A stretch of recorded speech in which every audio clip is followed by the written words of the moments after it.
Hey y'all, I'm Byron. And I'm Margaret, and we'd like to welcome you back to the Beyond I Do podcast. Yes. In this video, we're going to share with you 3 things we learned about clearing up conflict in your relationship. Yep. And who did we have the honor to interview was a gentleman by the name of Rod Jeter. Yep. Come to us as who's he previously software engineer? I want to say he was in the military. He was a software engineer.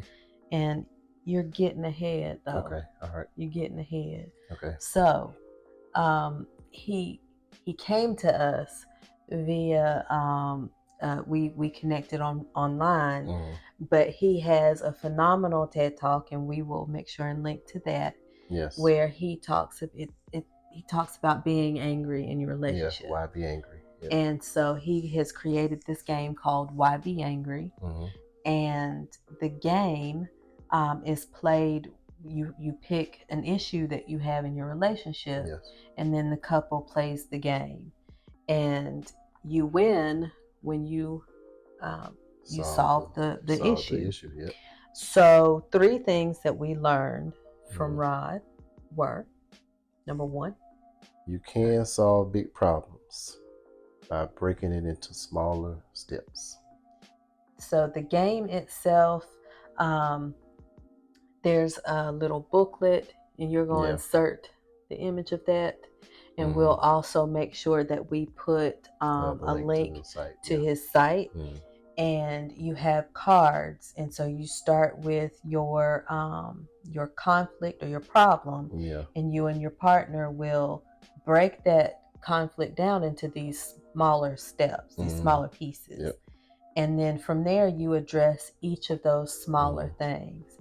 And I think each partner tells how this. Well, first they made a list of.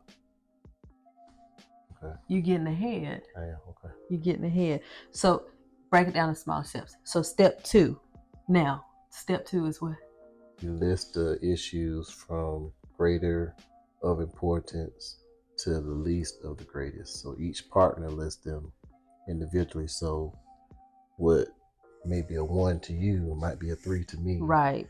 And so forth and so on. Right. So you, even though you're working on the same issue, as you play the game, you put the things in order, and you know that's enlightening in and of itself, is the fact that something that I feel like is really big and needs to be addressed, you might think not so much.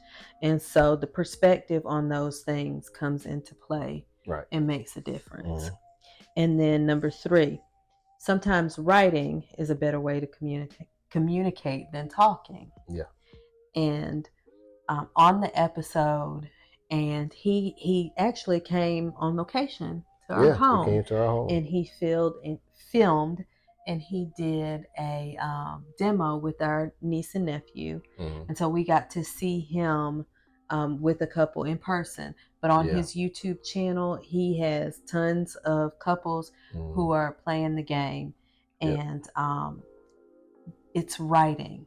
It's writing it out. It's writing it out and talking about it. So you have to repeat certain things back and forth, so you make sure you're understanding what your partner is trying to communicate.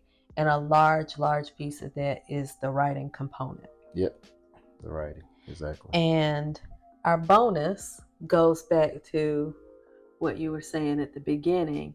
So our bonus tip that we learned from this experience would be, don't put yourself in a box. Right, exactly. Because he started out in the Navy. And I think he said software engineer. It was software engineer. Some field with computers. He jokingly, he talked about it, but it's the truth.